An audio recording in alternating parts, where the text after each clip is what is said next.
தம்பி தான், இவன் எப்படி முன்னுக்கு வந்தான், தாத்தா தான், இது எப்படி எனக்கு முத ஊடு கட்டிச்சு.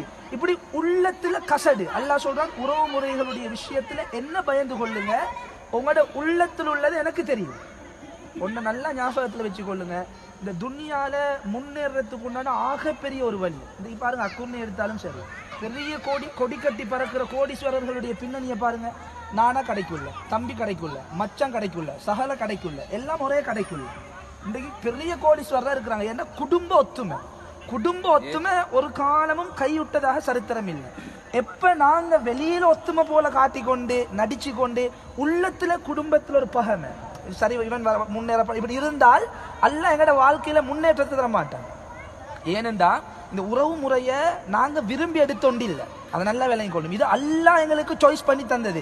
அவர் கருப்போ வெள்ளையோ அசிங்கமோ கட்டையோ பணக்காரனோ ஏழையோ நோயாளியோ எப்படி இருந்தாலும் அல்லாஹ் இவரு தான் உங்களோட உம்மா, இவரு தான் உங்களோட வாப்பா, இவரு தான் நானா, இன்னொருத்தனை பிடிச்சி நானாண்டேல, இவரு தான் உங்களோட நானா, இவரு தான் உங்களோட தம்பி. இது அல்லாஹ் தெரிவு செஞ்சு தந்த உறவு. இந்த உறவுல நாங்க என்னதான் முன்ன பின்ன வந்தாலும் கசடு வந்தாலும் இதை விட்டு கொடுக்காம ஒத்துமையாக வாழ்ந்தால் அல்லாஹ் சொல்றான், உங்களோட துன்யால ரிஸ்க நான் அபிவிருத்தி செய்வேன், உங்களோட வாழ்க்கையில பறக்க செய்வேன். ரிஸ்க் அபிவிருத்தினா பறக்க செய்வேன், உங்களுக்கு நீண்ட நாள் வாழ்ற பாக்கியத்தை தருவேன் குடும்ப உறவுல. எனவே